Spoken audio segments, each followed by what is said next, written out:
Alright, after escaping the CCP in the last episode, I am back this week for episode 68. And today we're talking about the gray seal. And something kind of more close to home. I, however, would not recommend it. For our sea puppy today is native to the North Atlantic. Today, we are talking about the Atlantic seal. Or, wait, the horsehead seal. No. The hook-nosed sea pig? No. The gray seal. Even though those are all common names for it, the game sticks with the good old G-R-E-Y. As an American, I have to be slightly perturbed, but that is beyond the point. This animal right here is quite a doozy, with bulls coming in at roughly 6'5" to 7'7", and weighing a whopping 370 to 680 pounds, while cows come in at 5'3" to roughly 6'5", and weighing 220 to 420 pounds.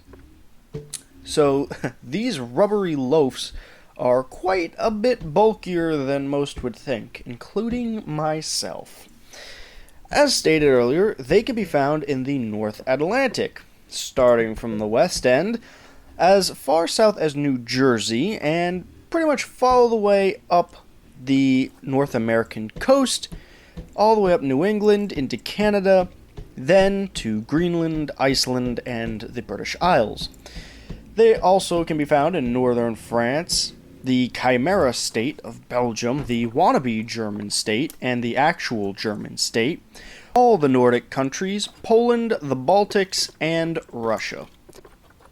Before getting into more detail, let's talk about where they came from. Definitely not the first, but the oldest known ancestor of seals was an otter-like animal known as Huilia darwini from 21 to 24 million years ago. And cold weather seems to run in their blood, seeing how these fossils were found on Devon Island in Canada. Although there are similar fossils that can be found in France and Germany of a similar freshwater species known as Patamotherium. This lineage is technically irrelevant to our story today, but I think it's really cool that we almost had a freshwater river seal in Germany. Anyway, the next step in our evolutionary journey is going to bring us back to California and Oregon. Roughly 20 to 17 million years ago, the Enoliarctos being more similar in shape to what we would see as seals today, but still had a noticeable tail and distinguished legs. The first noticeable change in the teeth, however, happened in Southern California 16 million years ago. As you can see, we kind of have a pretty steady evolutionary path of seals, which is very rare for these episodes. I swear to God, they skip millions and millions of years, but this species that, to my knowledge, doesn't have much of a name, had a jaw and teeth more suited to eating fish in the water. Prior, they would have to pull fish out of the water to eat them, similar to a bear.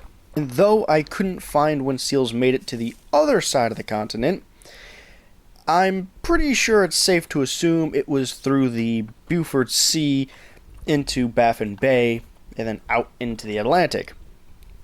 The first records of gray seals was in 7,453 BC.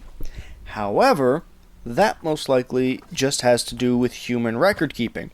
And speaking of record keeping, there are two subspecies of seal, the Baltic, which is the nominate species, and the Atlantic, which is literally everything else. Now, as with all sea mammals, aside from manatees and dugongs, they are a predatory species, and like any true New Englander, they prefer cod, flatfish, and lobster. But they have been seen hunting other aquatic mammals, like harbor seals and harbor porpoises. And of course, Sometimes you just need to girl boss as hard as you can and, you know, eat some of your own kind. But, desperate times call for desperate measures, so I can see that. Like this one time in 2014 off the coast of Scotland, when a bull ate 11 of its own pups in the course of a week. I mean, in this economy, can you really blame them? I mean, could you afford 11 kids? Damn, I can barely afford myself anymore. But the hunting doesn't end there, because they're on a shopping list too, by orcas, sharks, and obviously us. For a millennium, seals of all kinds had been hunted for their oils, meat, and skins for various reasons. They were very water... Can I say that word? I mean, I've heard people say the other word that I get confused with. Whatever. Water retardant, as well as apparently being a good source of food. And even until 1945 and 1962 in Maine and Massachusetts, there were still bounties on seal pelts, respectively. It wasn't until 1972, when the Marine Mammal Protection Act, did seal populations have a chance to recover. And I talk a little bit more about that act in the California Sea Lion video. Shameless plug. And boy, did they recover. In 1988, the colony native to Massaguet Island off the coast of Massachusetts had 5 pups. By 2008, there were over 2,000 pups. This did, however, bring in more great whites, but that's neither here nor there. And by 2011, more and more seals had been seen by New York, New Jersey, and today, some even report seeing seals as far south as North Carolina.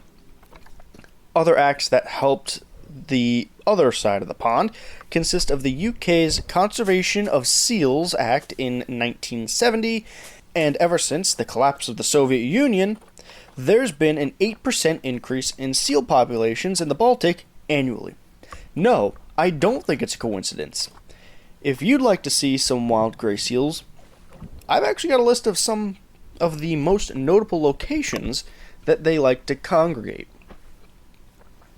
So, this is not an exhaustive list, but here's a handful from around the world, so hopefully you can find a way to get there if you truly wish.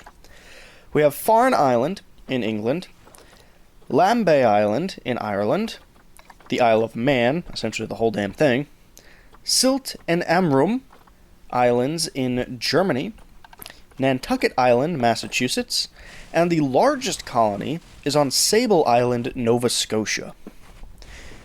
And with all that said and done, I hope you enjoyed the video. If there's anything I left out, feel free to put it down in the comments. I know I don't go that much into the anatomy of the animal, because I am more of a history man. But feel free to share any information you have about, honestly, any seal, seeing as how this is the only seal species in the game, surprisingly. And until next time, go outside, touch grass, hug your loved ones, drink water, and... Oh, before I leave, happy Men's Mental Health Awareness Month. Keep yourself safe out there, and try to get off the internet if you can. Stuff's not good for you. Alright? Have a good one. Bye-bye.